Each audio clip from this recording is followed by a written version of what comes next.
একটা ঐতিহাসিক ঘটনা। তারেক সাহেব সেই আহ্বানের সাড়া দিয়ে তারা গত 13 তারিখে যে সভা করেছেন এবং সেই সভার মধ্য দিয়ে দেখেন তার বিচক্ষণতা কতটা বৃদ্ধি পেয়েছে যে আমরা বলেছিলাম ডিসেম্বরের মধ্যে নির্বাচন দিতে হবে, তাই না? আর ইউনূস সাহেব বলেছিলেন তিনি এপ্রিলে ইলেকশন দেবেন, তাই না?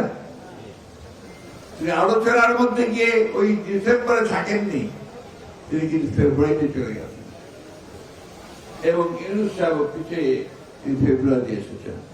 একেই বলে রাষ্ট্রনায়ক পরিচিত নেতা।